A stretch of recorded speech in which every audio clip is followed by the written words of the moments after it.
how's it going? Welcome to my channel. If you're new here, make sure you hit that subscribe button. So in this video, we're going to go through the initial service on the KTM 390 Adventure. The dealership gave me a nice little check sheet, which you can find in the manual that goes through all the steps you have to check on the bike for its initial service. The primary thing to do is just change the oil and the filter and then the screens. So we'll go through that.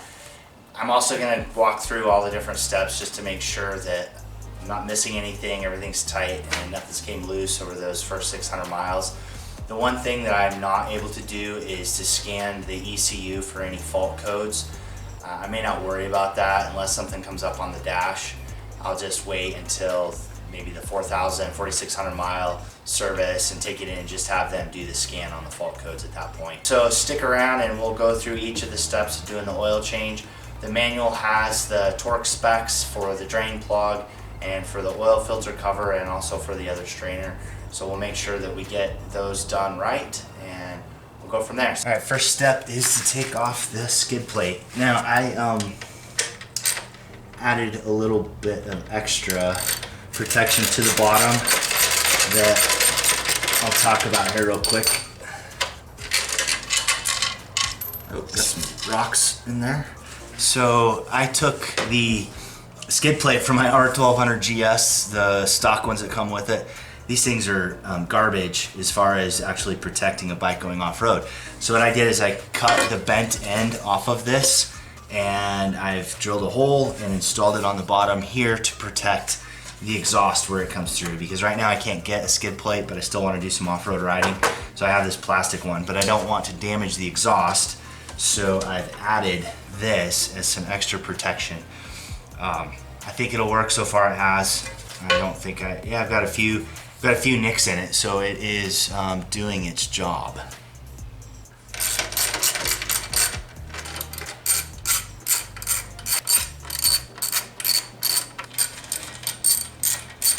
Just a quick note, the front bolts that hold the skid plate on, these are longer than the side ones. The side ones are a little bit shorter.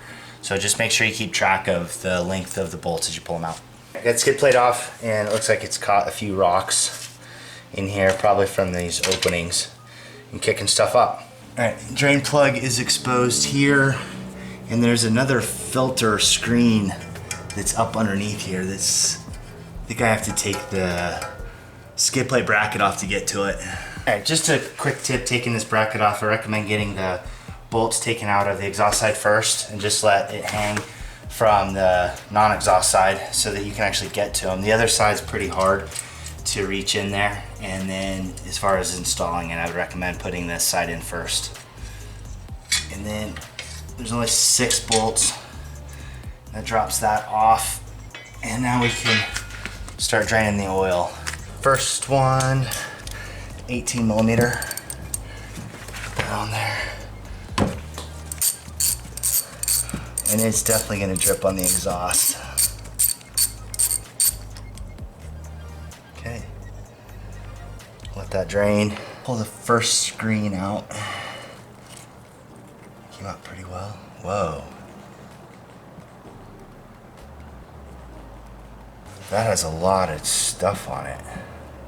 Let's see if you can see that in the camera. There's a lot more debris on that than I was expecting. Lot. This other screen, I can't get the camera on it. It's down below. It's a 13 millimeter, but I can't get a socket in on it. It's a bit tight, so I'm gonna have to use a box end wrench. Get some oil out of that, and then we'll take a look once I get it pulled out to see how much is on this one. All right, here's the other one, and it's got some. That's just pulling it out of the engine. And you can see that the screen has done its job, but it's definitely picked up some stuff. So we'll replace that. And that's the importance of doing the oil change at the 600 mile mark. All right, I'm just sitting on the floor waiting for the oil to finish draining, so I'm gonna go through real quick what comes in a service kit. So you get a new drain plug cover. And then the underneath filter strainer, you got one of those to replace the one that came out, which is good. Now I understand why, because that screen was pretty nasty. And then the original screen behind the drain plug, got that. A new O-ring for the oil filter, which pull this out. I'm gonna need this in a second. Is the oil filter. So that's what comes in the service kit.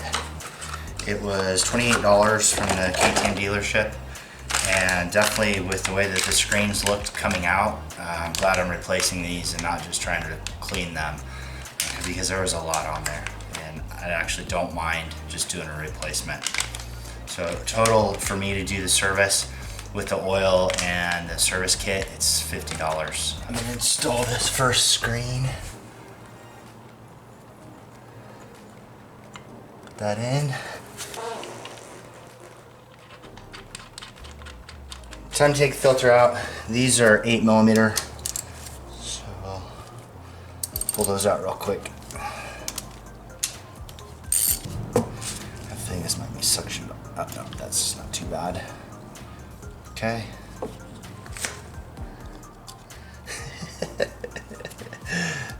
I was having a hell of a time getting this filter out, so what I ended up doing is taking a small screwdriver, tapping it, punching a hole in the end so I could turn it and just pull it out that way.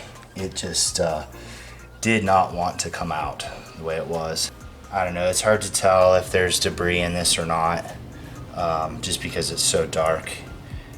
And the only other thing I need to do is tip the engine, or tip the bike towards me to dump out the remaining oil that's in there.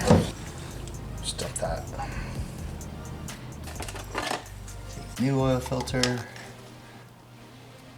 put that in, and the cover. This cover comes with a new O-ring, so I'll replace the O-ring, take the old one off. The new one on, and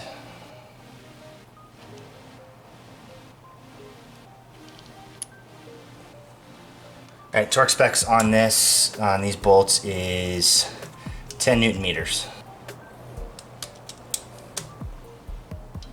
I'm just torquing these to 8 Newton meters. It seems to be a fairly standard torque, and that way I don't over torque them.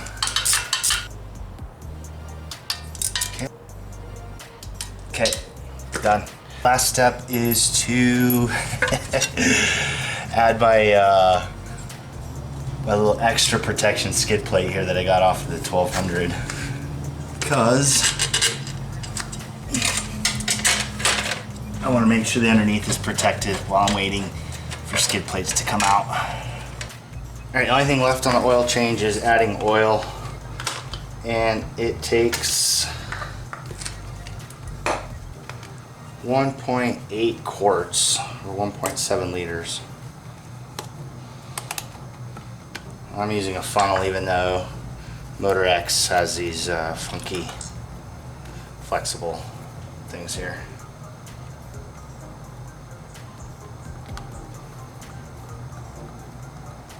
Right, one last look at the screens and filter that I took out, and the value of getting that changed properly. See the gunk on these. I'm not sure if that'll come through on the camera, but it's pretty evident. There's a lot of metal material in there. So we'll see what happens at the next oil change. All right, I'm gonna go through the process of resetting the service reminder. First thing you're gonna do is hit the set button, and then you're gonna scroll down to settings. And then from settings, you're gonna hold the up and down buttons at the same time. And then it's gonna bring up your next service menu. If you hit set, it's going to change the mileage. So right now mine's at $44.99 because I've reset it. I'll go through the process. So I'm gonna hit it, it goes to 45. Now I'm gonna scroll through, and it scrolls at 300-mile increments.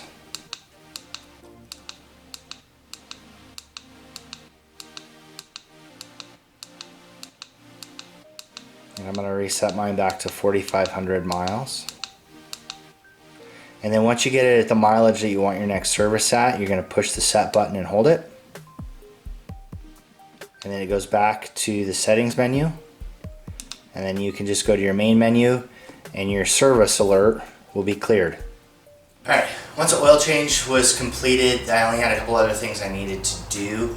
So I went through and did a visual inspection on the air cleaner, the air filter. It looked fine, only has 600 miles, it's not much. And then I cleaned and lubed the chain again. Because of the bit of off-road riding I've been doing, it's been collecting a lot of dirt and dust. And then the last thing I did was just a visual inspection of the bike to include checking the lights, making sure all that was working. Went through the checklist that I was provided, and there was only a couple of things I couldn't do. Like I had mentioned before, I couldn't read the ECU, but I don't have any faults on the dash, so I really wasn't concerned about that. And I think that pretty much takes care of the initial service on this bike. So if this is something you're wanting to do yourself, one thing you need to do is make sure you're meticulous about keeping track of your oil services, keep your receipts, document everything, so if there ever is a warranty issue, you can demonstrate that you've done the services required and they shouldn't give you any problems. That was something I was warned about when I bought the bike, to make sure that I'm within warranty compliance if I was to do the service myself. So I hope you found this useful and found that doing the service on these bikes is pretty simple, and it's nice to be able to set the service reminder yourself. And if you have any comments or questions about doing it, leave those down in the comments below. And thanks for watching, and I will see you out there.